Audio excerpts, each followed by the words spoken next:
So, as most of you know, we've been journeying through the Bible and we are past the Samuels. Technically Samuel, because originally it was just one book, not two. So past Samuel. Last week we came, this week, this current week, we started with Kings. So I thought to myself, what did we read in Samuel? What was like highlights of Samuel for me? And it struck me that there was once again an enormous pattern that just flows through the whole book that's been dragging on since Genesis. Okay. So we know we started with the wilderness theme and the wilderness as a place. And you get a lot of people that are in the wilderness, and then you start with the ministry of Jesus. And if you look at the book of Mark, it starts with the ministry, it goes to the baptism, it goes to this is my beloved son, then it goes into the wilderness. So wilderness is a common theme even in the New Testament. Who knows what happened to Paul? He was gone for a few years. He went to a desert in Arabia, and it was William 7 years, I think. Yeah, it wasn't a week. It was a long time that Paul was rehabilitated from Saul to Paul in the desert of Arabia, where God spoke to him, and he got this revelation of what Paul is actually supposed to be doing. So wilderness is a common theme, and we should be able to see it constantly. So I was thinking, what wilderness themes do I see until now? So let's quickly recap. Um, you get the book of Galatians. No, you get the book of Genesis, and we get multiple wilderness times there. You get it with Abraham, get it with Isaac, you get it with Jacob, you get it with Joseph. Prison is probably a wilderness. You get it with the next part where they are in slavery, and when you aren't free, you are a slave. It's probably wilderness as well.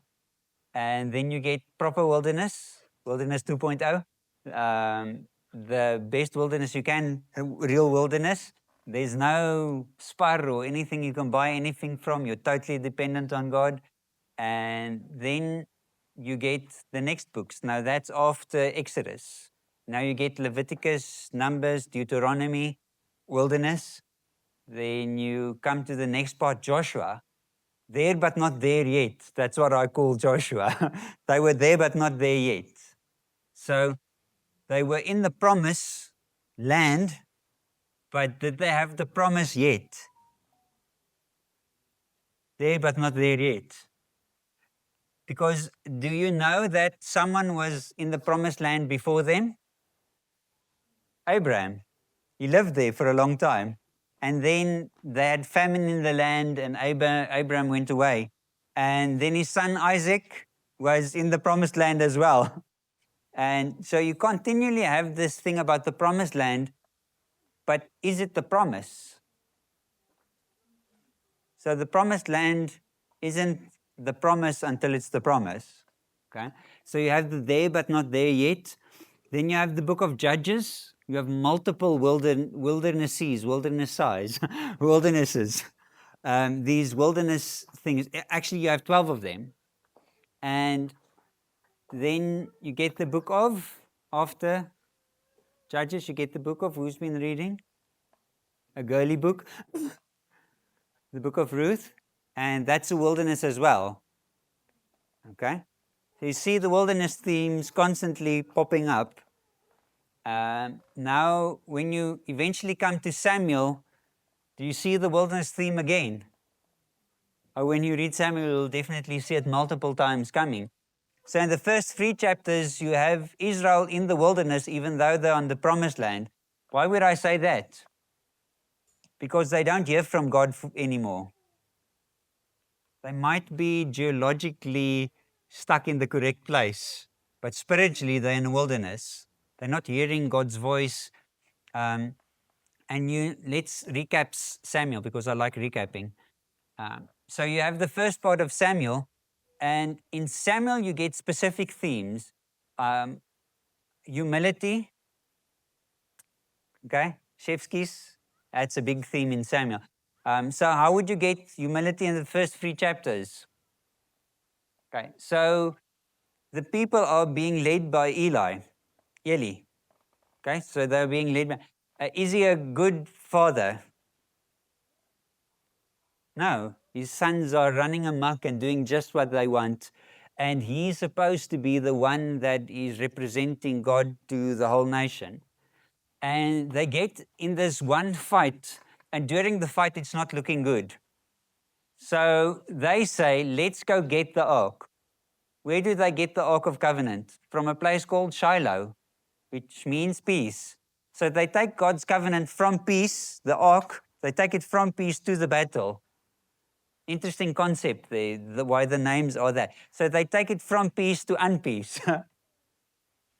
That's not how God works. Who's seen the book of Leviticus? You have Levi's sons, the sons of Levi. You have them. What happens to Aaron's sons?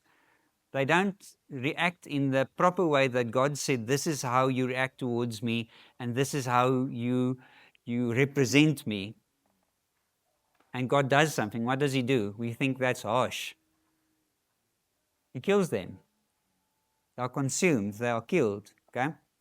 So you have this exact same thing again, where the sons of Levi, the priests, take God from peace and they put him in war.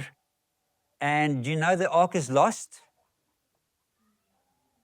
This physical thing that represents covenant and represents God is no longer there. It's lost. But where does it go? It goes to the Philistines. And when it goes to the Philistines, what happens there?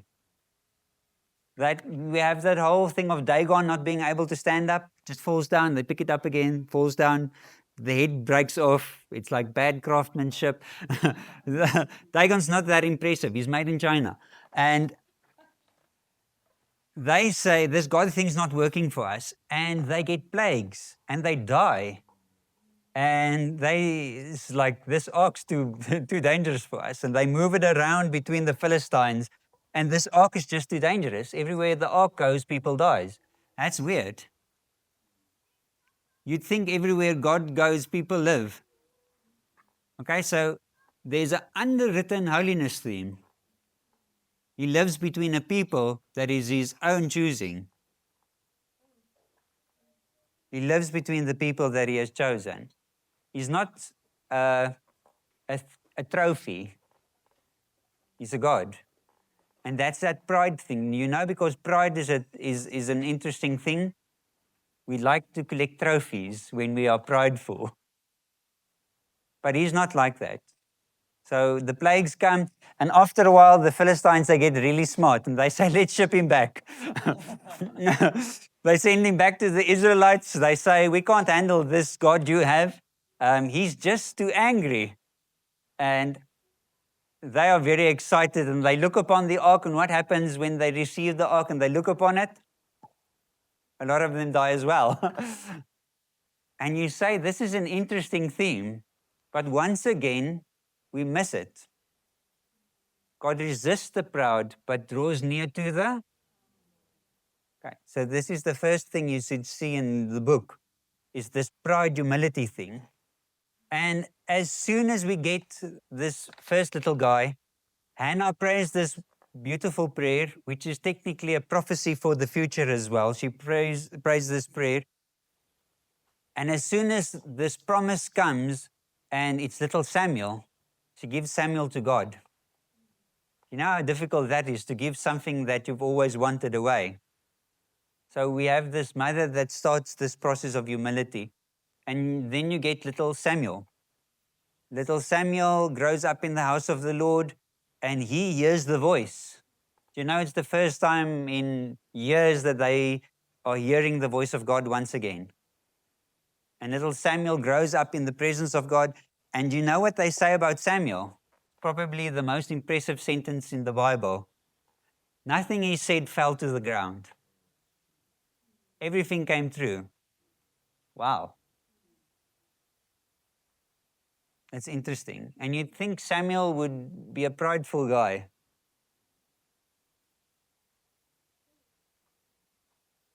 He has nothing in him except to serve the Lord. And you get this part in the Bible where, in Samuel, where the people say, we'd like a king. You think that's caught God off guard? Oh, my soul, I want a human being, not me anymore. We've been through the book of Deuteronomy. Do you remember in the book of Deuteronomy, he said, one day they will ask for a king and I will give it to them.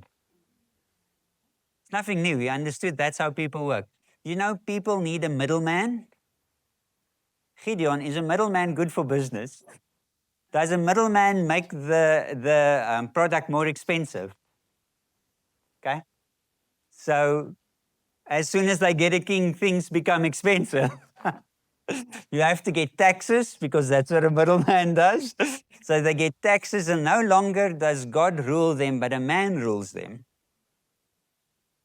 And do you know how interesting this is? God knew that they needed someone in the middle. We get that in the New Testament. He comes down, he puts away his godliness, and he becomes man. And he becomes the middleman. It's called Emmanuel, God with us. And he now becomes the king we always wanted. Because it's in man that we want someone to be in between. And it's so nice, Paul says constantly, he says this one thing. He became human so that we could connect and reflect and say, yeah, this is like me, I understand. He went through what I went through. Isn't it interesting? We have this in the book of Samuel because this is actually a human need. We need a middleman. And God knew we needed a middleman. So he started this king thing and was fine with it. But who chose Paul? Saul. I'm New Testamenting the guy. Who chose Saul? The people. They said, this is a nice looking chap. 6'4", brown eyes. He probably had brown eyes. he's a Jew, so he probably played first team rugby as well. Head boy. Understand, he was the nice guy, the one you would choose. He was head and shoulders, not the hair product. He was physically head and shoulders taller than the rest of the people around him. He looked like you want a king to look. Who knows? You buy a product that looks impressive. So the people bought a product that looked impressive, and that was Saul. But what do we know about Saul?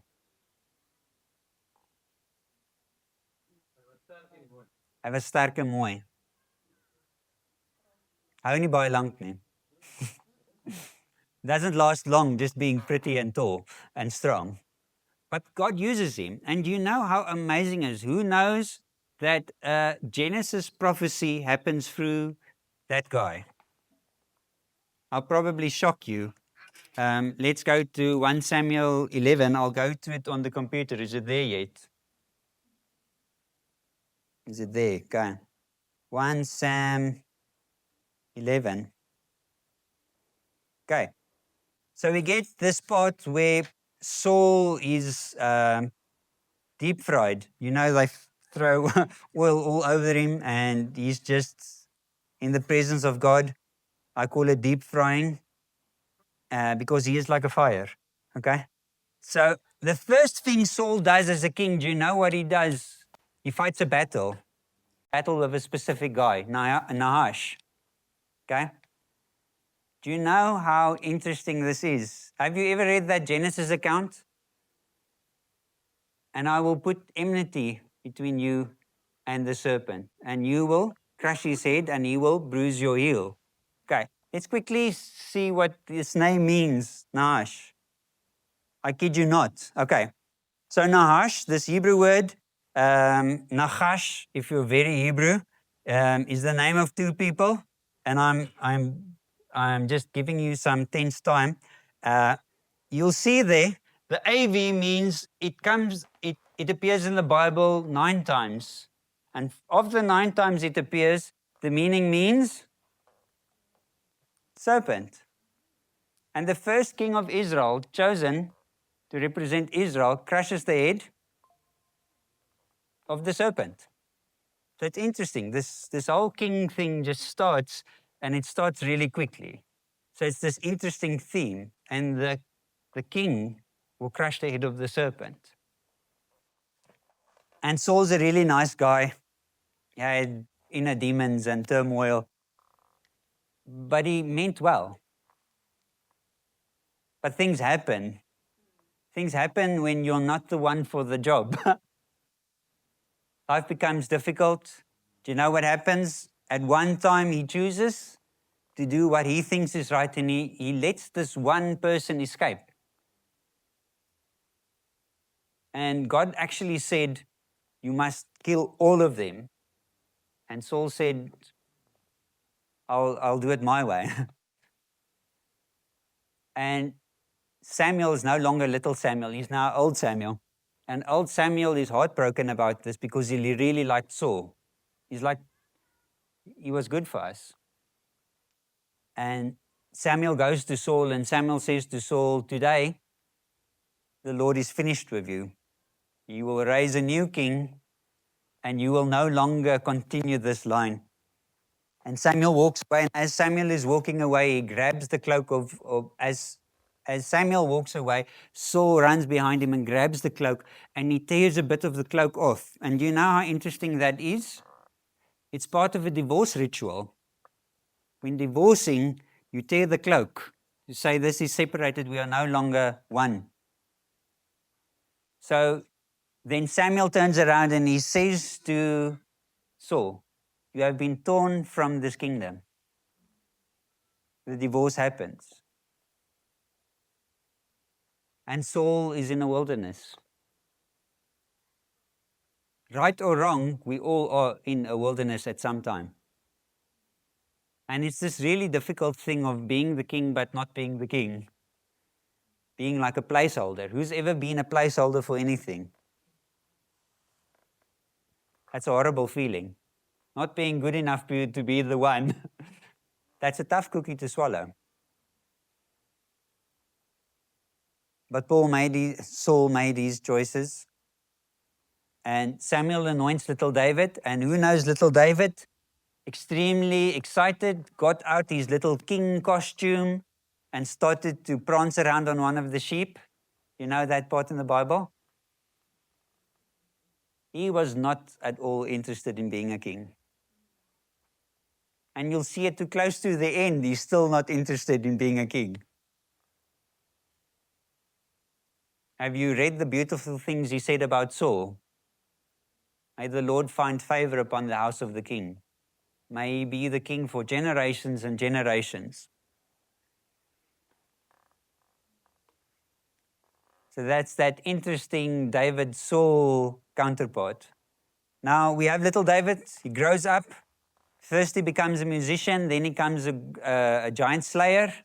And you know, there's an interesting theme. God chose David to be the king, but David had the wherewithal, the knowledge, the understanding not to use the same method of the king before him.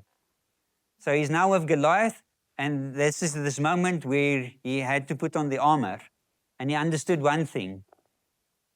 This isn't who I am, and this isn't how I am going to do it. That's an important theme as well.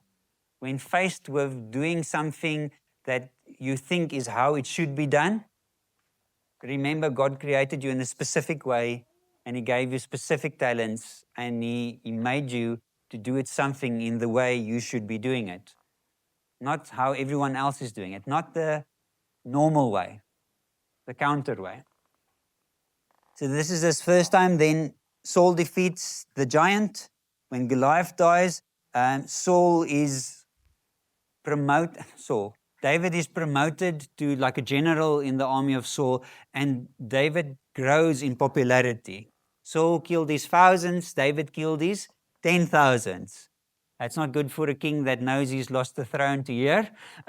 So that's a difficult moment. And after a while, Saul builds up this hatred towards David in his heart. And in this hatred, he starts to hunt him. And what happens? David flees to where? Yes, the wilderness. You are correct. And this wilderness theme just continues. But now we get into another theme that's connected to the wilderness theme. Do you know what happened in the wilderness to David? There's this beautiful song by Glenn Hansard. It says, "You have broken me all the way down upon my knees."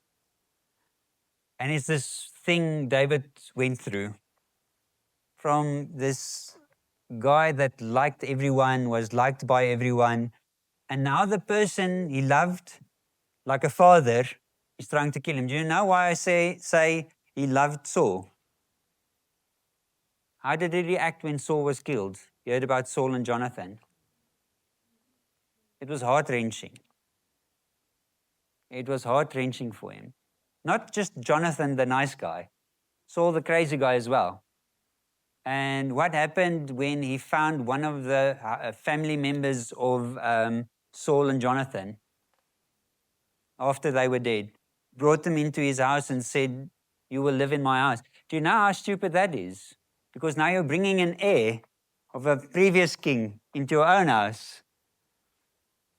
So you can be overthrown and that heir could be put in place as a figurehead and the king can go back into that route. That's a dangerous thing to do. That's not good politics. Yet he decides. Do you know that one time where he runs away from his son Absalom? And this old servant of Saul starts yelling all these insults and cursing them. And one of David's mighty men, they were kind of mighty, one of the mighty men said to David, "Let's just kill this guy." And David says, "No." And David has this moment in the wilderness where Saul goes to relieve himself inside of a cave, and he has this ability to kill him, and he doesn't. And he says this concept, "Let me not lay my hand upon the anointed of the Lord." Something about David, you have to pick that up. Do you know the beautiful Psalms he wrote while he was in the wilderness? You can actually go to them. Let's only do 3. There's a lot of them. But Psalm 37. Psalm 37, verse 7. Now, he's in the wilderness. I'll just say, he will not forsake his saints. The guy who wrote it was David. And in verse 7, he says, "Be still before the Lord and wait patiently for him. Fret not yourselves over the one who prospers in his way, over the man who carries out evil. Refrain from anger, forsake wrath. Fret not yourself, it tends only to evil. For the evildoer shall be cut off." Interesting concept there, the cut off. "But those who wait for the Lord will inherit the land." Psalm 61. Psalm 61. You can start with verse 1 actually. It's one where David was in the wilderness and he said, "Hear my cry, O God, listen to my prayer. For the end of the earth, from the end of the earth I will call to you. When my heart is faint, lead me to the rock that is higher than I. For you have been my refuge, my strong tower against the enemy. Let me dwell in your tent forever. Let me take refuge under the shelter of your wings." Think about it. "For you, O God, have heard my vows. You have given me the heritage of those who fear your name." Okay, now he says, "Prolong the life of the king. May his years endure to all generations. May he be enthroned forever before God. Appoint steadfast love and faithfulness to watch over him." You know, this is a wilderness psalm, and he wasn't writing about himself as a king. You constantly get these things where he orients himself, he makes sure that he reflects correctly towards those outside of him. Do you know how difficult that would have been? The guy you really love chases you and wants to kill you, and all you do is react correctly. That's a good theme. That's something you do in the wilderness. You react correctly. But now the wilderness theme goes on. What does the wilderness do to you? That's a good question. And we'll see it in David. What does the wilderness do to you?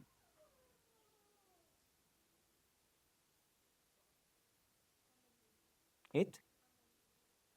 It humbles you. And how do you become humble is the next question.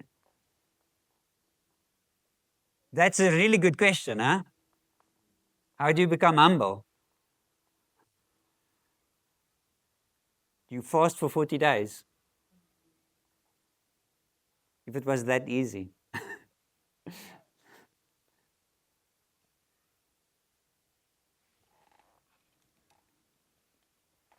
What was the previous psalm?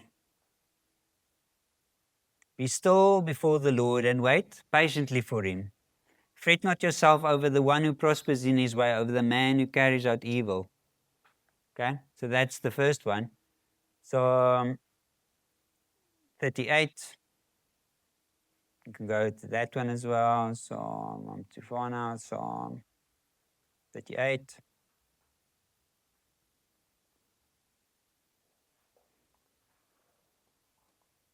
It's 15, 1 5. But for you, O Lord, do I wait. It is you, O Lord, who will answer. Okay? These are all wilderness psalms, things he wrote while being chased by that guy he really loved. Psalm 40, verse 1. I waited patiently for the Lord. He inclined to me and heard my cry. Okay. So now we have to speak about wait. So we said the wilderness makes you humble. But what happens in the wilderness to make you humble? You do what? How long did David wait from the promise to the promise being fulfilled, him becoming king? Between 15 and 20 years. That's not something we always want to hear. We'd like to think that wilderness is just quick.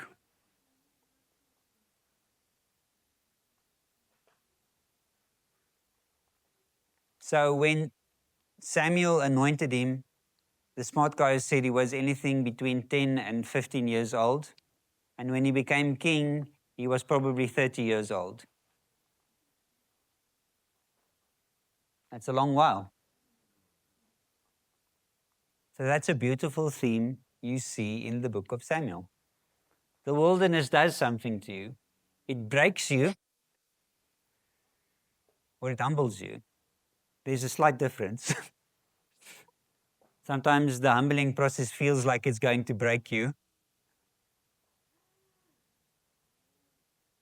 But Saul broke. And David got humbled.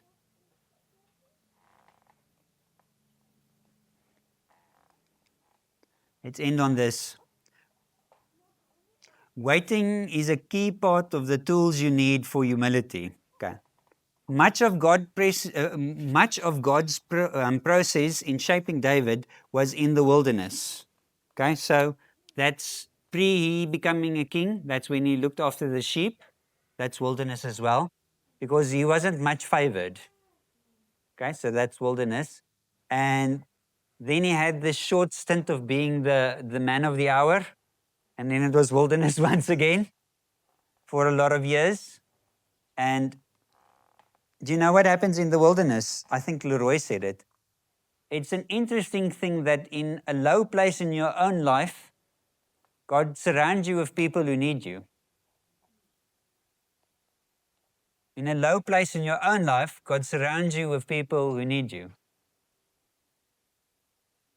And in the process, you understand that you need them as much as they need you. Because wilderness is often community.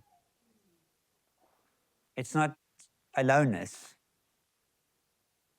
You had the whole nation of Israel going through the wilderness together. And you had David going through the wilderness with all these mad men. Do you know who they were? They were people who fell out of favor with Saul. So they were people who had a lot in common with David. What was the difference?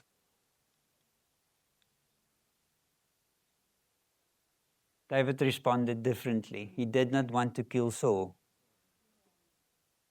He did not want to kill Saul. There was something different in David.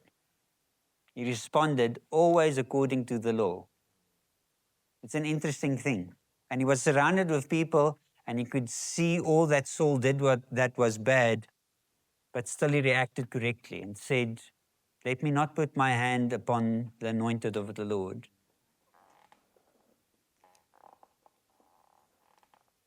Much of God's process in shaping David was in the wilderness, hiding from someone he loved for something he didn't choose.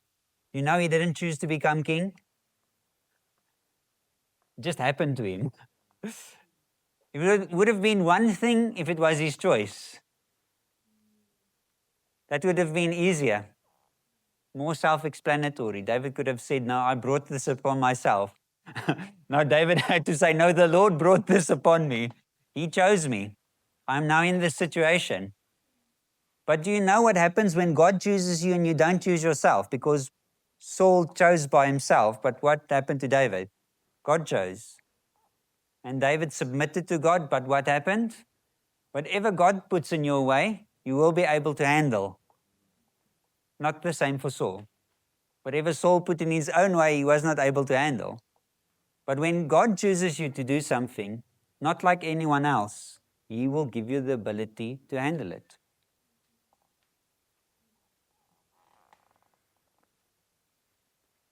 Unfair life situations that he had to face, God used this to shape him into the king with a heart to lead the people back towards him. What was an interesting thing that David instituted as the second king? This house of prayer, this concept where he said constantly, we should connect back with God. We can't just live on our own and do our own things. We need God to be in the midst of us. So, that's 1 Samuel. We're not going to even get into 2 Samuel. That's 1 Samuel. You see the interesting themes, the wilderness themes, the humility theme, where God doesn't like pride, and as soon as pride steps in, death happens, because pride leads to death, and humility leads to life. And if you accept the wilderness theme, what happens? You will step into the process of humility. How do you grow humility? Waiting, patience. Who likes waiting and patience in our 2-minute noodle generation? Who's ever made 2-minute noodles? Who knows it's a lie? It does not take 2 minutes. Do you know in America they had this one McDonald's where the people were really fed up with this McDonald's. Everything was taking too slow. And they called McDonald's head office, and McDonald's head office, they went in to see the specific McDonald's. And from ordering to having the food in your hand took 3 minutes. And the people were like, oh my soul, it can't take this long. And McDonald's head office said, you're right, it can't take this long. It must take 60 seconds.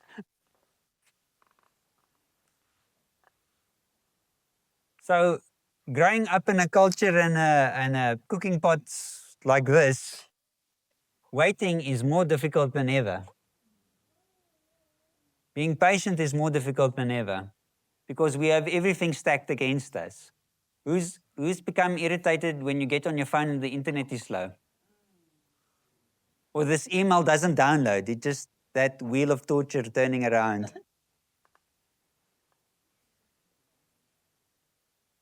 We have a lot stacked against us.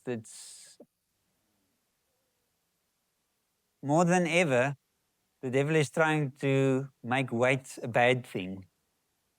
Better, faster, newer. That's how you sell everything. Better, faster, newer. So if you're in the wilderness and you are impatient, a day is going to feel like 1,000 years.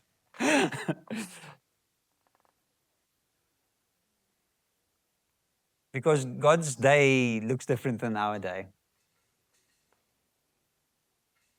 And if you've signed up for this whole Christian thing, you even have to think about the book of Hebrews, where he said they received this promise, but they never saw it. Yet they believed it. How does that feel? You get this promise, yes, it's going to happen. This is going to happen multiple generations down the line. Will you stay faithful is the question. And that was the David thing. David just kept on being faithful. He kept on being faithful. And if you've now heard all these David concepts where he constantly honored the king, where he understood who he was and what God gave him to be able to do, little David as being the shepherd and not the warrior, and you think of all these things, then all of a sudden now try to think he was a man after God's own heart. Do you know there's one specific thing in David? Who's ever read when they went to a battle, they had 30,000 of these guys and 80,000 of these guys? You've probably read that, and as soon as you go to Kings, you'll read that again, where they number all these people. Who knows God did not allow David to number anyone? God never allowed him to number anyone. And once he did, what happened when he numbered those men? They lost. A lot of them died. Why? That's the next part you'll have to focus upon. Your wilderness will probably look different than the guy next to you's wilderness. And what God expects of you in your wilderness will not be the same as the guy next to you. Remember that. One guy can count, it's fine. If you're not allowed to count, please don't count. The wilderness is personal as well.